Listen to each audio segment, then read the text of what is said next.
மக்கள் இப்ப 1000 ரூபாய் கொடுத்துருக்காங்க, மாசம் பார்த்தா மகளிருக்கு 1000 ரூபாய் உதவும், பஸ் ஃப்ரீயா கொடுத்துறாங்க. அதெல்லாம் மக்கள் பார்த்து ஓட்டு போடுவாங்கன்னு நினைக்கிறீங்களா?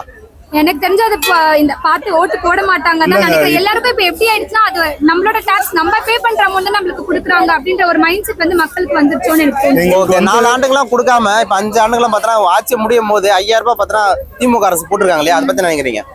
அது ஆக்சுவலி வந்து ட்விஸ்ட் பண்ற மாதிரி தான் சார் இருக்கு மக்களோட மைண்ட் செட்டை. எனக்கு தெரிஞ்சு அது மாதிரி அவங்க பண்ணிருக்க கூடாதுதான்.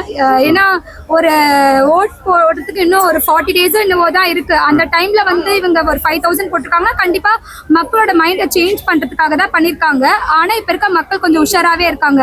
இது நம்மளோட டாக்ஸ் அமௌண்ட் தானே நம்மளுக்கு போட்டிருக்காங்க அப்படின்ற ஒரு மைண்ட் செட் வந்துருக்கு.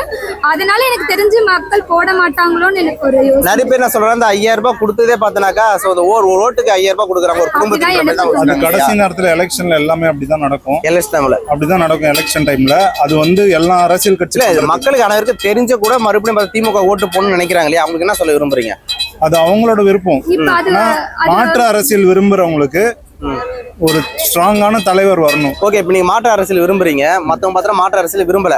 நீங்க எவ்வளவு அயோக்கியத்தனமான நான் மறுபடியும் காசு கொடுத்தா ஓட்டு போடணும்னு நினைக்கிறாங்க இல்லையா, அப்போ நீங்க நினைக்கக்கூடிய மாற்று அரசியல் அவங்க திமுக சக்தியை உருவாகுறாங்களா? அதுதான் சொல்றேன். அவங்க வந்து மாற்று அரசியல் விரும்பாததுக்கு பல காரணம் இருக்கலாம். அந்த காரணம் நம்ம கண்டுபிடிக்க முடியாது. ஆனா அதை உடைக்கணும்னா இப்ப இருக்க லீடர் வந்து இன்னும் ஸ்ட்ராங்கா, விஜய் வந்து இன்னும் பொலிட்டிக்கலா பேசணும்.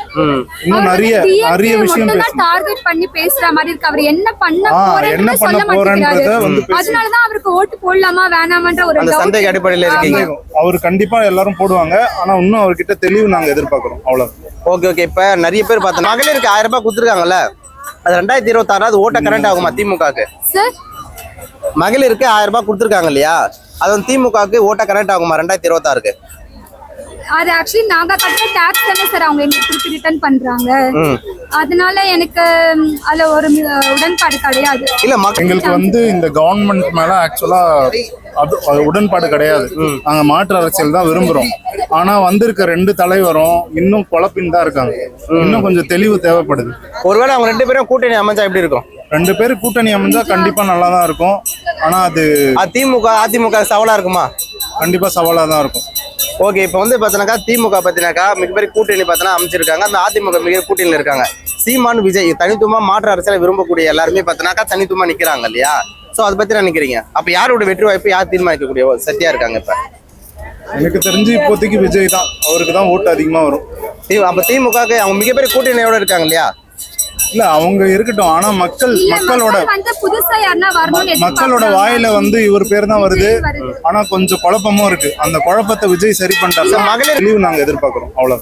ஓகே, இப்ப நிறைய பேர் பார்த்தா